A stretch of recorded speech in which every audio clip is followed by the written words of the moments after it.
Ricky, what's your topic today? I'm gonna just check how long we've been recording. What's your topic, Ricardo? So call me Ricardo again. I will break your teeth. So my Ricardo. So my topic is comic book, video game, and movie villains in general. I was originally gonna do it just comic book villains, but I kind of wanted us to like grasp villains in general, and have us find what our like, favorite villain, like worst villains, most ruthless, like cold-blooded villains are. Best villain, Topher Grace Venom. And I mean, right? Yeah. And just to talk about villains in general, because I realized we never talked about that, and that's just kind of weird because it's an interesting topic, and it's one that like definitely has a lot to do with myself because I'm a supervillain. I'm a supervillain. Coming from a Batman background, having like, but not even that. When I did theater, almost every single play I was in, I was a villain, and that's because I think I find them fascinating, and it's because heroes are always, they usually have like a pretty good motivation for what they do, and it's always explainable of like why the hero's the hero.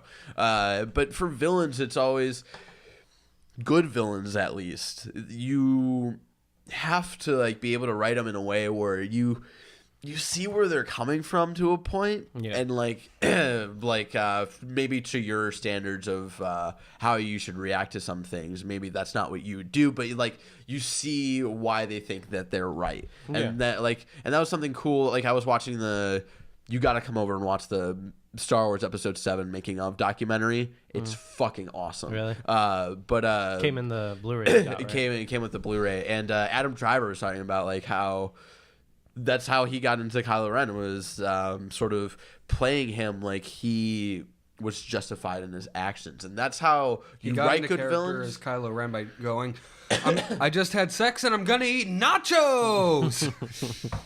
That's how you write good characters, and that's how great actors who play villains like stand out. Like. There's the running gag that Loki is overused in the Marvel Cinematic Universe, but you know what? Like Thor might have been boring, and he might have been like probably should have been a better villain for the first Avengers, but he is a fascinating character in those two movies. After that, it's like, all right, you need to get the fuck out of here. But it's interesting because you think they would have made his presence more low key. Go on. So, but you see like the pain and like the why he like justifies in his head, like all the actions he does are right in his head, and you fucking understand that, and it's so awesome. And Tom Hiddleston is actually just a really fucking great actor. So I love him like as a person, and just in Thor, like awesome. Thor itself is like whatever, but almost every scene Loki is in, it's like 10 times better. Oh, I can give two shits about Thor. Like the attractive thing about his story and his universe is his brother. Yeah, is like Loki's the thing. Yeah. But yeah, no, that's a great point. Is like that's how you write a character. That's how you make a villain. Because I think like everybody, no matter who you are, has been in that situation where it's just like, you're fucking wrong and you're being a dick. But you feel so much for your point of view and for like your pride that you're willing to like be stubborn and stick to your point and stick to your guns and do that. And obviously there are exceptions to that rule, right? Yeah. Joker, like we're saying, Batman, like Joker. People like to say that the Killing Joke is canon and whatnot. If you think even if the Killing Joke is canon, just because that story is told doesn't mean that story is true. Because even in that comic, he says, "I like to think of I have multiple choices for my past." So we don't even know if that story is true or not. I mean, the Killing Joke is entirely up to interpretation. Alan Moore said that himself. Yeah, and so it's like there is no true backstory for Joker. Like we don't even know who Joker really is. Exactly, and that's why he is one of the few exceptions to that rule of being able to see their like motivations and understand that, because he isn't like that whatsoever. He's literally the complete opposite of that. He's pure chaos. I said computer. Sorry, my nose is stuffed up. Like it has been for like the last 3 months on this fucking show. It's pure he is pure chaos, and that's what makes him terrifying. Because he's the complete opposite of Batman, both morally and technically. And that's why those two characters are just fucking awesome, because they are like forces of nature at that point, and that's why I think they're honestly some of the best written fictional characters of all time. Yeah, that's usually like the first defense when it comes to like the typical like I don't understand why you like Batman so much, because he's like the typical fucking guy, like everybody fucking talks about Batman, and it's just like, well, it's not really Batman, it's his relationship with Joker. And but not even that though. Is Batman is awesome because if you don't understand Batman, like I sort of feel sorry for you, because he is a fucking psycho. He is also fucking crazy, and he's a guy who dresses up as a bat and punches people in the face. But not even that. Of like, I'm starting to agree with Sean Pitts a little more and more every day. Of like, the Christopher Nolan Batman trilogy is probably like the worst interpretation of Batman, and I understand that. They're still great films. They are the worst interpretation of Batman. Yeah. It's like how the Tim Burton Batman's a great film and a terrible interpretation of Batman too. Yeah. Exactly. It's just a different. It's just not. It's. And Batman v Superman's a terrible interpretation of Batman and sucks. It's a terrible interpretation of Batman because we still don't know who Batman is in that universe.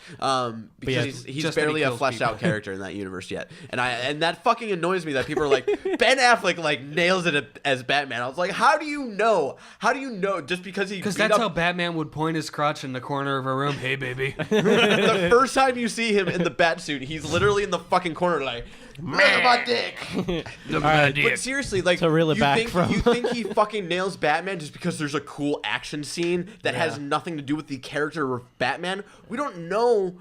This Batman in this universe is not a fleshed out character yet. We don't know if he's actually crazy or not. He could just be sort of similar to Christian Bale.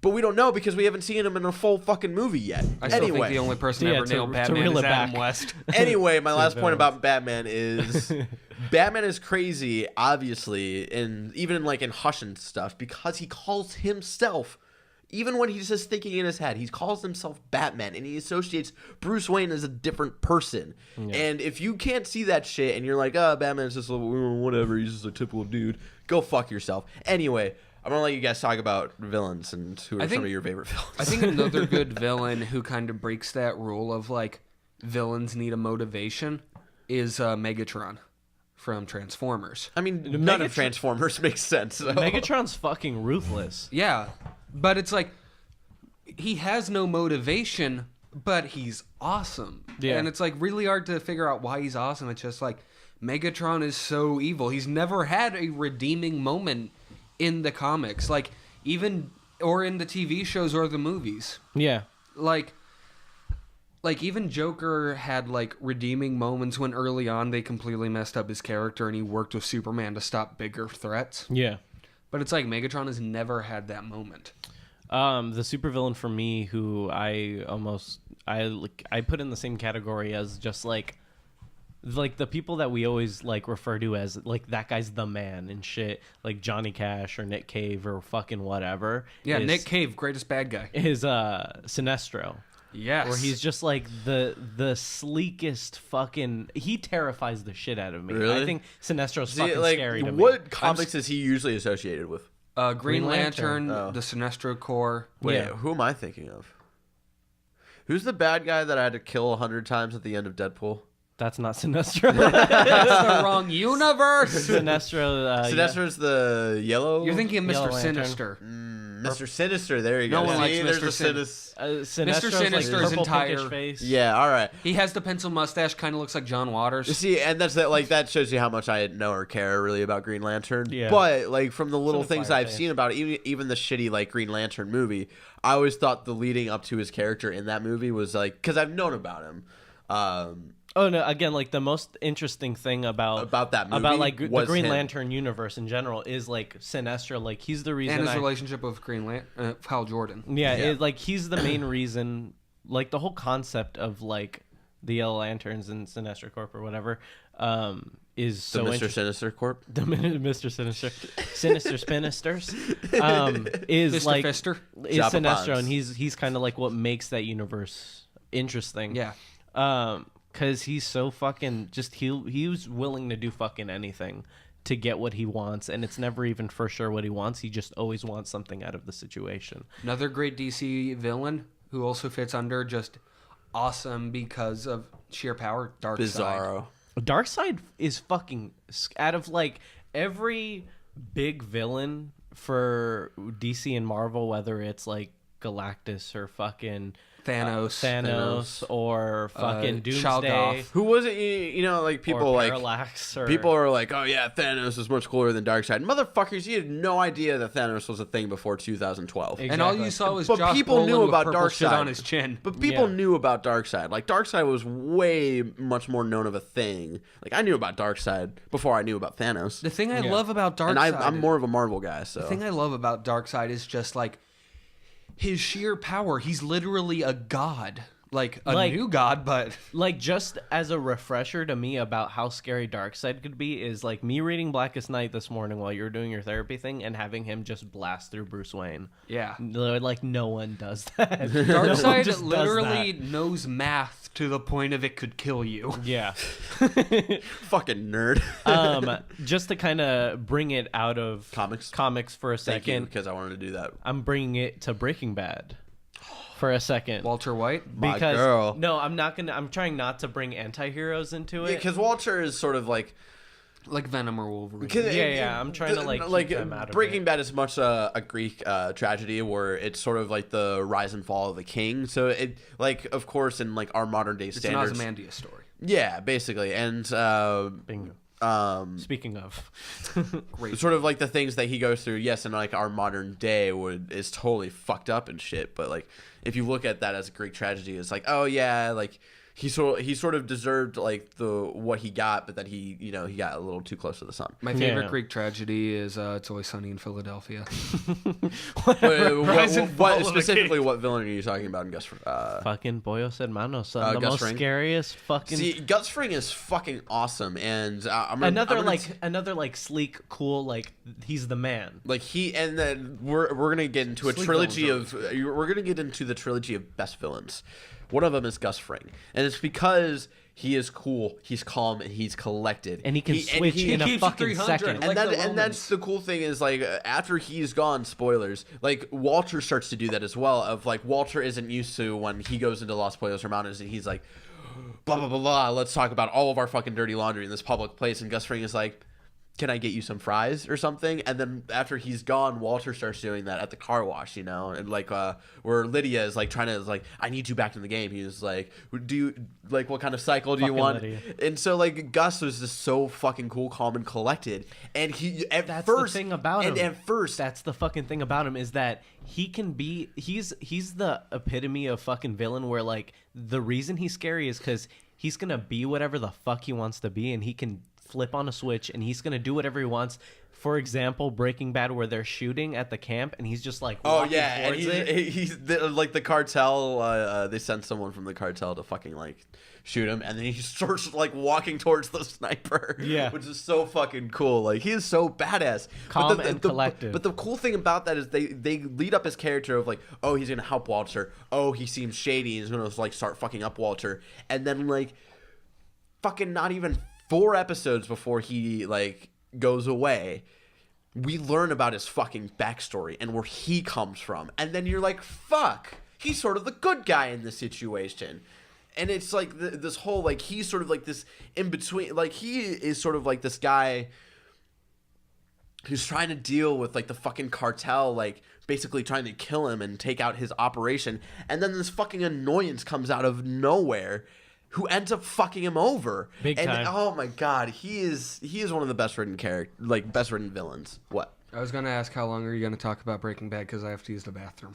I was going to bring up another thing that was going to make you talk for a second anyway. What? I was going to float your boat a little bit and bring it into Harry Potter and make the reference. Well, yeah, so I'm getting into a trilogy. Well, yeah, I'm getting into a trilogy of the best villains of all time. You can go. The next one is Voldemort. I was going to compare his relationship and Harry. Oh my god. Back to the Batman and Joker thing where like the thing that makes it At least to me, that I like about it is his relationship with Harry. Yeah, like they're sort of like back and forth. Definitely, like in the moment is really cool. But he has more of like a sense. But the thing is like when I see Batman and Joker, I see two forces. When I see Harry and Voldemort, I see two people, and that's because like in the movies you don't really get that sense because the way they sort of make Voldemort out in those movies, he is sort of a force, you know. And Voldemort's fucking scary. But you know what? And this is why I fucking hate fucking Deathly Hallows the movie, is because they skipped all of this important shit where you learn about his entire childhood. It's not like, you know, in the movie, in like the one memory where Dumbledore meets him for the first time, right? That's like one of like 8 fucking stories you learn about it. You start going into a story before he's even born. You start learning about his mom and his dad, and like how his dad was a muggle and his mom was the daughter of this like wizard Pyrrhus who only like cared about pure blood and all this shit, and like she didn't believe that at all, and she fell in love with this muggle, and you obviously see the tainted sort of way he was raised, and the way she made the muggle fall in love with him was through a love potion. And you know, then she became pregnant and she stopped giving him the love potion in hopes that he would stay because of the baby, and then he left them. And then love potion's a metaphor for date rape, right? So, and then she fucking goes to just like this regular like muggle like sort of orphanage, and like has Tom, and then like fucking checks as she like dies, you know? And you see the tragedy that he has come from, and sort of like the similar paths that him and Harry have taken, and it's so fucking cool. Ugh. Fuck yes. And who's the third person? Darth Vader. Oh, that's what I was gonna say. Is like the way that Darth Vader is scary to me is because cool, calm, collected, and he can fuck you up. No, that's the thing. He's a full package because it's all of that, and it's also like how easy shit can go wrong, and how one person can completely like just destroy this whole universe of people, you know? Like that's what's so scary, is because he can also be like this like vulnerable, weak character that like out of pure sensitivity destroyed everything, but he is also this cool, calm, and collective guy who can destroy you with a move of a hand. He's why episode 3 is the best of the prequels. Because like you see the full transformation into Darth Vader, and that's like the thing, how weak he started. But that's the thing that sort of pisses me off about the prequels, is that that sort of ruins him, you know? Like I know where you guys are talking about like the sort of tragedy that finally happens in episode 3. It took us fucking 5 hours to get to that point. But the whole thing is like, it's really the fucking kid who yelled, "Now this is pod racing," the same fucking person who's like we ignore Phantom Menace.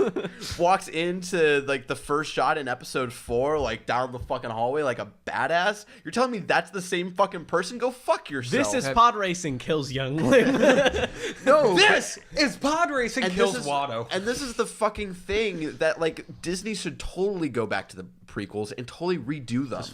Fucking just say like, hey, this isn't part of our canon anymore. Get a better actor instead of Jake Lloyd. What we're gonna do is, no, you're not gonna do the whole fucking kid story. And that was the main problem, is that you're starting your protagonist out as a fucking 10-year-old kid, and you don't even meet him until like 40 minutes into the movie. You know, you should have started that fucking trilogy like at the very beginning of the Clone Wars, and it should have been about like, okay, he's like already like he's like a regular student and whatnot, and that's the like, because they made Darth Vader like the center of the universe, so if like he's the chosen one, because you know Harry Potter was like this big thing about chosen people, and so Star Wars had to get on that fucking hype too. So fucking they had to make Anakin the chosen one, but no, it should have been like Anakin's just sort of this normal fucking Jedi guy who gets, at one point, just gets seduced by the dark side. And it should have been like the first episode should have like shown, like, build up the relationship of him and Obi-Wan, and it's like sort of just like a feel-good movie with like sort of like how A New Hope is. A New Hope is for the most part a feel-good movie, and you introduce like your two villains for the entire trilogy, which would still be Darth Maul, and it would be Darth Sidious. But the thing is you don't have Darth Maul, like people are saying like you should have Darth Maul through the entire thing, the entire trilogy. No, but what you do is you keep him in the first one, you keep him till the end of the second one, where Anakin fucking kills him, not going by the Jedi way, and that's where he turns into the fucking Sith Lord. And the entire third fucking movie is Obi-Wan trying to hunt down Anakin. And that's what that fucking prequel, like, that trilogy should have been. Mm-hmm. Disney, get on that fucking shit after you're done with this new trilogy. I had one more. I have a lot of pent up. I have one more too. Sorry. Yeah, you go first. I'll do mine. No, you go first. No, you go. Hey, you go. It's okay. No, you hang up first. I'm getting up to check camera again. She hung up on me. Go. Oh. So I had this thought when I went to the bathroom, and I figured out who my favorite villain. The toilet seat. Landed. Pee stream got all over it. Bad toilet. Bad photo. Go on. But I figured out who my favorite TV villain is. And you're going to think it's funny until I really explain it. Lucille Bluth. Oh, fuck yes. That's the devil. Yeah. Dude. Lucille Bluth is a great villain, even for like a strict comedy show, because it's like... Well, they're all sort of terrible people. That's the thing. But when you really think about her motivations and all of that, she bankrupts a company, blames her husband for it. He gets arrested and put into jail until he goes into hiding, manipulates her entire family to believe that she's the good guy, gets away with it scot-free until she goes to prison and rules that prison from the inside with Mahjong. She's the epitome of soulless, just cold-blooded. That was the best part of that entire season of season 4 was like them playing Mahjong and who was it, Bobby Lee? Bobby Lee playing an old Asian lady, making a shiv out of a fucking block of ramen was fucking hilarious. Bobby Lee is one of my favorite people ever. I hate that fucking what was that show that he was on? Mad TV. Mad TV sucks, but he is funny. There's only like 2 good things to come out of Mad TV. There was Swan and Stewart. No, there was one good scene in Mad TV for like a handful of episodes that I watched. Was like people are signing up for their porn names. And, you know, they're like, this one, it sort of looks like a DMV at this point. She's like, all right, that's an okay porn name. You can go. And she's like, oh, no, that one's been taken. All right, let's come up with a new one. Go. Bobby Lee, best villain. And then Bobby Lee comes in. And she's like, all right, what's your porn name? And he's like, Hung Lo. And she's like, oh, that's a really great one. He's like, okay, where do I get my driver's license? And that was like, all right, I appreciate that. That was funny. So yeah, last villain that I was going to make, and of course I can't make a topic about villains and not talk about horror movies at all. Michael Myers? No, I don't think he's a good villain at all. You just like him as a force of nature. Yeah, I really. Johnny Depp on Nightmare on Elm Street. He was the villain in that one. Right? No, I was gonna name this villain because it reminds me a lot of Sinestro in a way, where he's just like Mr. Sinister. Shut up. Or he's like the epitome of fear, and you can't do anything about it. Predator. No, Pennywise the clown from It. Ooh. Where he's like Tim Curry. Where it was his birthday the other day, by the way. 70 years old.